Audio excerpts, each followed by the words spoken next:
जय श्री गोरख, जय श्री कलकी, जय महाकाल शिव गोरख मंदिर समिति में आपका स्वागत है। नमस्कार दोस्तों, मेरा नाम है नगेंद्र मोहन और आप देख रहे हैं मेरे चैनल शिव गोरख मंदिर समिति। आज बात करते हैं विज्ञान भैरव मुद्रा के विषय में। पंच भैरव मुद्रा, जिसको भगवान भैरव करते हैं और करने के उपरांत पंच भैरव अवतार में लीन हो जाते हैं। सबसे पहले देखिए, हमारी जो पंच भैरव मुद्रा वो इस तरीके से की जाती है। इस मुद्रा को हम पंच भैरव मुद्रा कहते हैं और ये अलग अलग प्रकार से अलग अलग जगहों पर की जाती है। अधिकतर रात्रि में ये की जाती है, रात्रि काल में ये मुद्रा की जाती है और इस मुद्रा को करने के उपरांत तरह तरह की सिद्धियाँ, परिवर्तन और मानसिक विचारधारा परिवर्तित हो करके मनुष्य एकांकी बनता है, वैरागी बनता है और उन तथ्यों तक पहुंच जाता है जहां पर आम मनुष्य का पहुंचना बहुत मुश्किल होता है। तो बिना समय गंवाए आज इस मुद्रा के विषय में बात करेंगे और आज इस मुद्रा के विषय में ये जानेंगे कि आखिर जब साधक इस मुद्रा को करता है तो उसके शरीर में क्या क्या परिवर्तन होते हैं। देखिए, मैंने बहुत सी मुद्राओं के विषय में आपको विस्तार से बताया है, लेकिन ये मुद्रा कुछ अलग और अद्भुत है। जब आप इस मुद्रा को करते हैं तो बिल्कुल भैरव की आकृति ये मुद्रा ले लेती है। देखिए, पंच भैरव मुद्रा इसको कहते हैं और ये दोनों ही हाथों से की जाती है। हम इस मुद्रा को किस प्रकार से करते हैं? हमने दोनों उंगलियां अपने लिए मध्यमा और अनामिका, साथ में हमारा अंगुष्ठ इन दोनों से मिला और हमारी जो तर्जनी और हमारी कंष्टिका है, ये दोनों पोर इस तरीके से मिल गए। जब हम इस तरीके से करते हैं तो हमारा जल तत्व और वायु तत्व, दोनों तत्व छोर एक हो गए और हमारी अग्नि पृथ्वी के साथ मिलकर के आकाश में उसका समागम हो गया। अर्थात हमने अपने अंदर के जो बीच के जो दो तत्व होते हैं, वायु तत्व और जल तत्व, जो बीच में होते हैं, उन तत्वों को अलग खंडन कर दिया।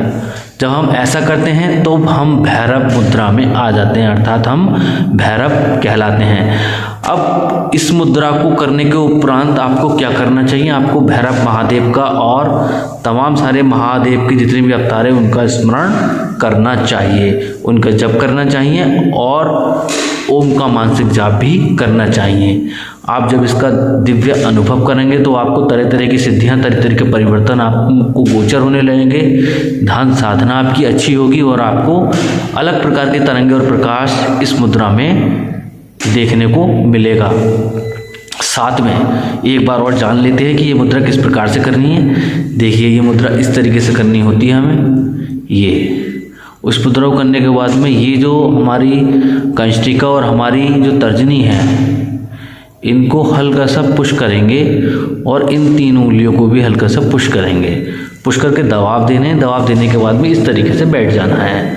इस तरीके से जब आप बैठ जाएंगे, आसन लगा करके दोनों घुटनों पर ये रख करके, तब ओम का आप मानसिक जप कीजिए। मानसिक जप नहीं कर सकते हैं तो भगवान महादेव का मृत्युंजय मंत्र जपिए। मृत्युंजय मंत्र भी नहीं जप सकते हैं तो काल भैरवाष्टक इस मुद्रा में कीजिए।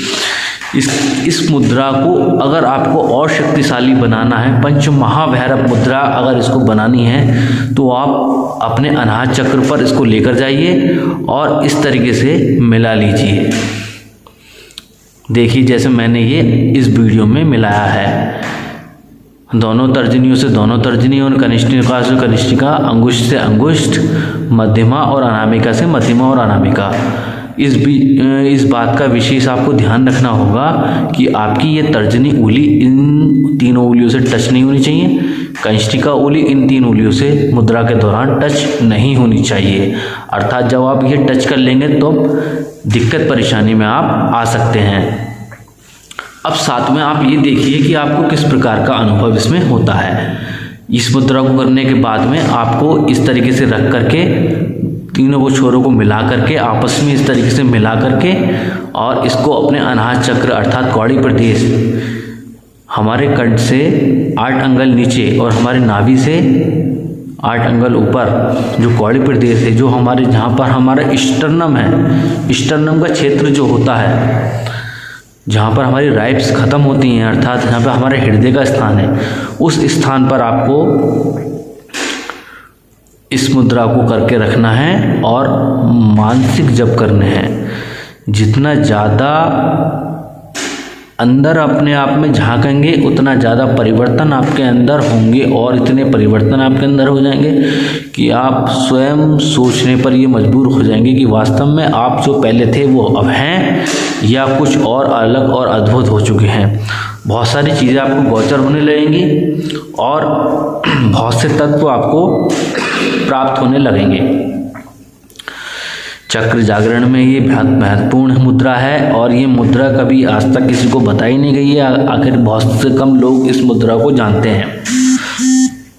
तमाम सारे अघोरी ये जो मुद्रा है पंच तत्व महाभैरव मुद्रा के नाम से जानी जाती है और ये अधिकतर अघोरी लोग, योगी लोग करते हैं और आम जनमानस तक इसका ज्ञान अभी तक पहुंचा नहीं है।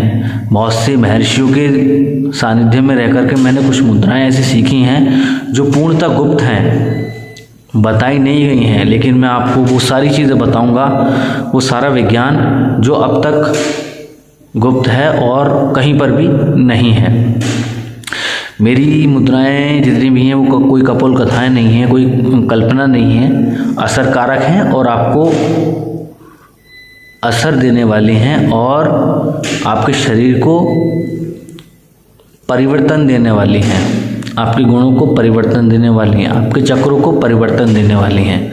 मेरी कोई भी मुद्रा गलत नहीं है। आप जितना करेंगे उतना लाभ आपको मिलेगा। अब बात ये जान लेते हैं कि आपको पंचभैरव मुद्रा कितने मिनट करनी है। देखिए, पंचभैरव मुद्रा करने के लिए आपको 10 मिनट काफ़ी होते हैं। 10 मिनट आप इस मुद्रा को लगा लेंगे तो बहुत हैं, लेकिन आपको इसका धीरे धीरे अभ्यास करना होगा।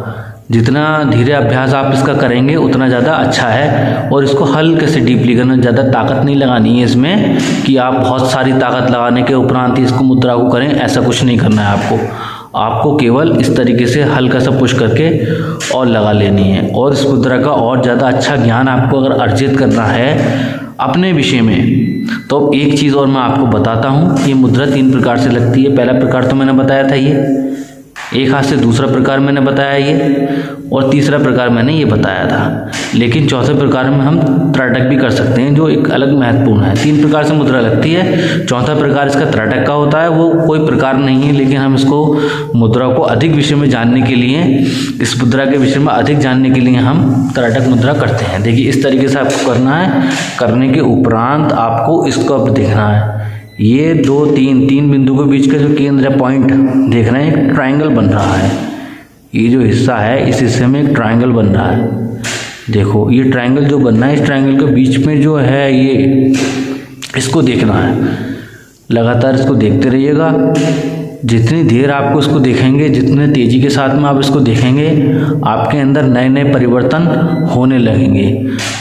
इस मुद्रा के विषय में आप और अधिक जान सकते हैं। शायद हो सकता है कि आप मुझसे भी ज़्यादा अधिक इस मुद्रा के विषय में जान जाएं। इस पॉइंट के ऊपर आपको त्राटक करना होगा 1.5 से 2 मिनट, बिना पलक झपकाए इसको देखते रहना है और देखने के उपरांत आंख बंद कर लेनी है।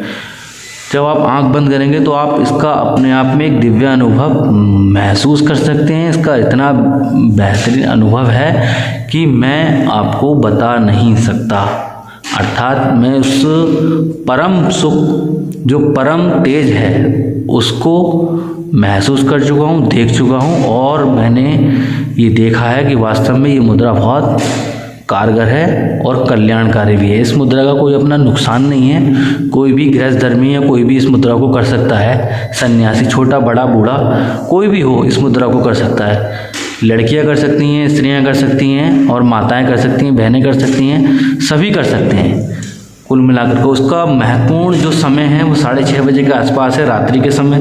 12 बजे कर सकते हैं, 12:30 बजे तक कर सकते हैं। कभी भी जो समय आपको अनुकूल लगे वो समय आप कर सकते हैं मुद्राएं। और उन समय में आपको एक विशेष बात ये देखने की होगी कि आपको एक योग विधि, विशेष योग विधि करनी है। वो विशेष योग विधि जो मैं अभी इसमें वीडियो में नहीं बता सकता, वो करके दिखानी पड़ेगी कि मुद्रा करने के उपरांत आपको किस प्रकार की योग विधियाँ करनी होगी ये मुद्रा करने के बाद।